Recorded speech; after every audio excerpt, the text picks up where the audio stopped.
bàbá bíṣọ́ọ̀bù tí ẹni ó ń bá wọn obìnrin sùn nù ṣọ́ọ̀ṣì ó ti sọ̀rọ̀ sókè ó kọ́kọ́ tọrọ ìdáríjì ẹ̀ṣẹ̀ ó ní kí wọ́n dáríjì òun ó sì tún wá sọ pé àwọn obìnrin yẹn àwọn ni wọ́n ń wá tán sọ pé àwọn ń wá ọmọ tóun bá sì ti gbàdúrà fún wọn wọ́n sọ wípé since tóun ti jẹ́ man of God kóun ó kúkú bọ̀ fọmọ nù ọ́n fúnra òun bírọ́ ni bóòtọ́ ni one thing táwọn èèyàn mọ̀ ni wípé lára àwọn tó ń jìyà òbòjù lágbàáyé pásítọ̀ jẹ́ kan nù wọn most àwọn pastors ebi òbó máa ń pa wọ́n torí àwọn ìyàwó wọn ò kí ń gbà fún wọn tó o bá rí ìyàwó pásítọ̀ tí wà rẹ̀ dá sọ́kọ rẹ̀ ó ṣèèṣì ni bóyá ló pé 5%. most àwọn ìyàwó pásítọ̀ wọ́n máa ń ṣe bí ọlọ́run ni so ẹ mọ̀ yẹn kẹ́ ẹ mọ àlàáfíà tó o bá ti ń súnmọ́ pásítọ̀ jù tí ì bá ṣe pé bóyá wọ́n bá máa tẹ́ǹtì ẹ padà jọ tẹ́ǹtì ara yín gbẹ̀yìn ni mo dẹ̀ ti máa ń sọ̀rọ̀ yẹn ti pẹ́ lára àwọn tán jìyà òbòjù láyé yìí pásítọ̀ ni tó ràn ìyàwó wọn ìgbà fún wọn so to an hungry man anything is edible gbogbo nǹkan ló máa marun jíjẹ sí ọkùnrin tẹ́bi ń pa ọkùnrin tí ò bá dé ẹ̀dẹ̀ mọ̀ pé fẹ̀kàntẹ́lẹ̀ nature ọkùnrin wà ń bẹ already á bọ̀ sí bọ́ sí ẹni tẹ́bi òbó ti pa and again gbogbo ẹ̀yin obìnrin tẹ́ ẹ lọ máa ń rí pásítọ̀ lẹ́yìn ìsìn ẹjọ́ kí lẹ máa ń rí wọn fún ná láàrin èmi àti yín kí lẹ máa ń rí wọn fún kò sí nǹkan kan tí pásítọ̀ kankan lè ṣe tọ́lọ́run ò bá rẹ́dì láti dáhùn àdúrà rẹ̀ ọlọ́run èrèdí wo there is nothing a man of God can do without the God of man tẹ́ ẹ bá ti sórí ọ̀fẹ́ tán ẹ mọ̀ gbalẹ̀ yín lọ ẹ̀yin pásítọ̀ náà ẹ mọ̀ rí èèyàn kankan lẹ́yìn ìsìn mọ́ pásítọ̀ tó bá fẹ́ ríyàn lẹ́yìn ìsìn kíyàwó rẹ̀ náà wà ń bẹ̀ tàbí bóyá protocol ni àbí pa ni story ayé ẹ̀ tó bá lè sọ lójú ẹlòmíì yàtọ̀ fún pásítọ̀ yẹn má wulẹ̀ sọ lọ bọ́lọ́ ń sọ ìyàwó pásítọ̀ kó máa wà nínú ọ́fíìsì tí wọ́n jọ máa jòkó máa gbọ́ story ayé yín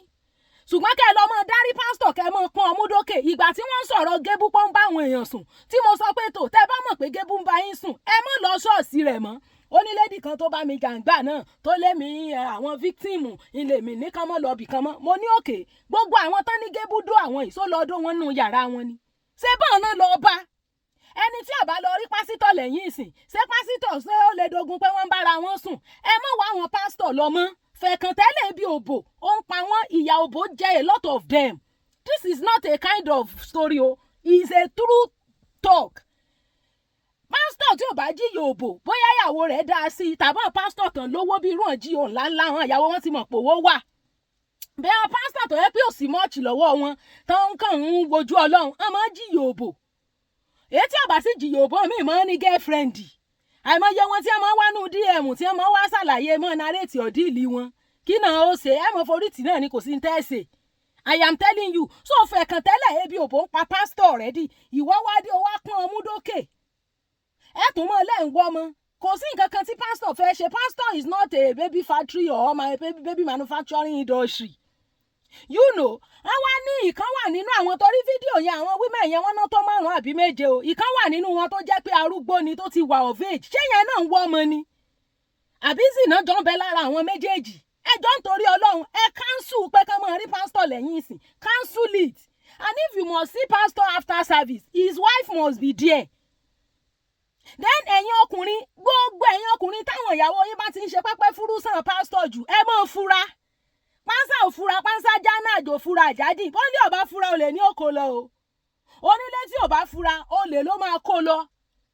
ẹni obìnrin tí bá ti ń ṣe pẹ́pẹ́ fúrú pẹ̀lú pásítọ̀ jù ẹ mọ́ fura sí wọn àwọn pásítọ̀ yìí ojú wọn rí tó nílé àwọn ìyàwó wọn ń ṣàpọ́nlé wọn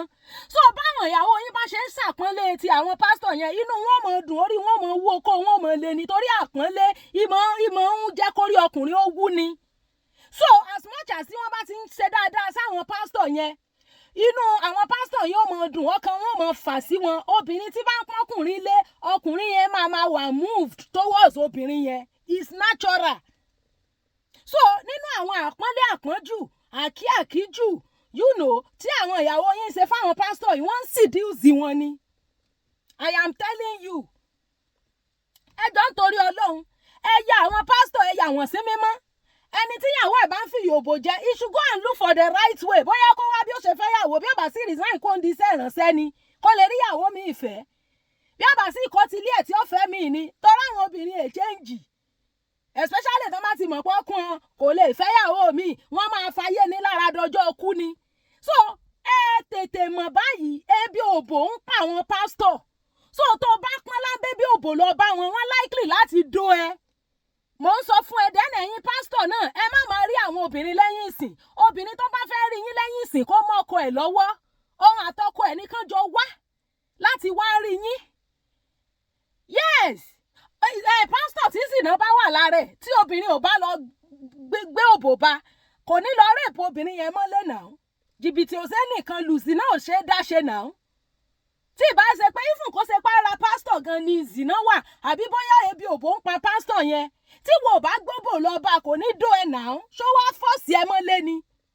A ló sọ wípé àwọn obìnrin yẹn ni wọ́n wá máa ń bá òun pé àwọn ń wọ́ ọmọ kóun bóun fi anointing ń transfer ọmọ sọ́dọ̀ àwọn tí ìbá ṣe pé ọlọ́mọ yáyàn dìndìnrín tí pásítọ̀ bá fún ẹ lóyún tó o bá bí ọmọ yẹn ṣé bá ọmọ pásítọ̀ ni ṣé ọmọ yẹn máa transform láti di ọmọ ọkọ ẹni ṣé ẹ̀jẹ̀ ọmọ yẹn ṣó máa di ẹ̀jẹ̀ ọkọ ẹ ṣé bẹ́ẹ̀ jẹ́ pásítọ̀ síìdì ara pásítọ̀ ọmọ rẹ̀ nìyẹn kì í sọ ọmọ ọkọ rẹ̀ ṣé ẹ̀ lọ léèwé ni. So kí lẹ́ ń tanra yín jẹ sí ó lẹ́yìn lẹ́mọ̀ ń tira yín wá sọ́dọ̀ òun. So no eat and no peace. Most pastors, 80% of pastors are sex-starved already. Ẹ wà pọ́n láńbé bí òbò. Èyí tí ò bá wá dẹ̀ wá sex-starved fún wọn. A sọ fún pọ́bò kan máa ń pa okó. Ẹlòmíì ti fẹ́yàwó 35 years tí òdòbò mi rí. Òbò yẹn máa pokó ẹ̀ ni. So many of them máa ń desire òbò tuntun. It is by nature. It is natural. Ó ṣẹlẹ̀ sí David náà gbà tara ẹ̀ ń tutù ńgbà yẹn. Wọ́n ní kán bá wá a young lady that will keep him warm. Kí lẹ tán mú kan ná àwọn ìyàwó ẹ̀ wá fún gbà náà because by nature tó bá rí brand new òbò ó máa lè jíjà okó ẹ̀. So most àwọn pásítọ̀ yìí ìyà òbò ń jẹ wọ́n àwọn ìyàwó wọn ń gbà fún wọn. So ìwọ ò lè máa wá cheaply bẹ́ẹ̀ yẹn they will look for a means to come and bá ẹ sùn ni. Èmi ọmọ ń tẹ̀ mọ́ wá kiri àwọn pásítọ̀ kì í ṣàǹgẹ́lì they are human being too. Wọ́n lẹ́yìn wọ́n ní dopamine wọ́n lọ oxytocin wọ́n lẹ́yìn endorphin wọ́n ní gbogbo sex hormone yẹn ló pé sára wọn as a matter of fact ààwẹ̀ tí wọ́n máa ń gbà gan ó máa jẹ́ kókó wọn máa le because when you fast kò sí sugar nínú blood ẹ your bloodstream will be deficient of sugar so ó máa help okó láti tètè le so most pastors tó máa ń gbàwẹ̀ dáadáa yẹn okó wọn máa ṣiṣẹ́ dáadáa. By theory or by virtue of science because jẹ̀díjẹ̀dí ò sí lára wọn àmọ́ sí àwọn pásítọ̀ táwọn ìyàwó wọn máa ń fi òbò jẹ yìí àwọn pásítọ̀ tí wọ́n fi bẹ́ẹ̀ ní mọ́ọ̀chì láti ra nǹkan ṣùmùṣùmù mídìmídì tí ó mọ̀ fún wọn jẹ̀dí ni àwọn pásítọ̀ tó ń jẹ pákí ọlọ́run dáríjì mí so okó wọn máa le dáadáa torí wọn ráyè ràràkúrà wọn ráyè jẹjẹkújẹ tí ó pa okó wọn. Ẹjọ́ ń torí ọlọ́run kò ní ìdí kẹ́yìn ọmọ tẹ́ǹtì ìrànṣẹ́ ọlọ́run ìránṣẹ́ ọlọ́run mi wà bá ń zìnà bẹ lára rẹ̀ ìránṣẹ́ ọlọ́run tí zìnà bá wà lára rẹ̀ ìwọ náà tún wá ẹ̀nẹ́bù zìnà yẹn ẹ má mọ rí pásítọ̀ lẹ́yìn ìsìn mọ́ lẹ́yìn oore ọ̀fẹ́ mọ́ rẹ lẹ́yìn àwa kan wà báhùn after grace and benediction ọ̀nà lèèyàn máa mórílé kò sí pátápátá kan ló gbéraga ọbẹ̀ tà tówó rẹ bá dé wọn nílò ń gbéraga wọn ló ti máa ṣe bẹ́ẹ̀ tẹ́lẹ̀ kì í dúró kí yàn sọ́ọ̀sì náà tẹ́lẹ̀ sí ọ̀bẹ̀ tà ni ẹ mọ kúnlẹ̀ sòsòsò kiri lẹ̀lẹ̀ ìkúnlẹ̀ tẹ́ kíkan ọkọ yín gbogbo orú yẹn is not part of it ẹni pásítọ̀ bá tún odò gbé nìyẹn o odò gbé 100% àwọ̀ àníṣọ́npá lórí rẹ̀ mọ́ torá wí fún ni kó tó dá ní àgbàjàkadì ni a ti sọ pé ẹ mọ̀ lọ́dún pásítọ̀ ebi òbò máa ń pamọ́ sí wọn ìróbò òdò ìyàwó wọn ègbà fún wọn èmi ọmọ bóyá èmi mọ tààtún fi fọhùn jẹnu náà lọ báyìí àbọ̀rìn wo lákọ sí gbẹ̀dú eléyìí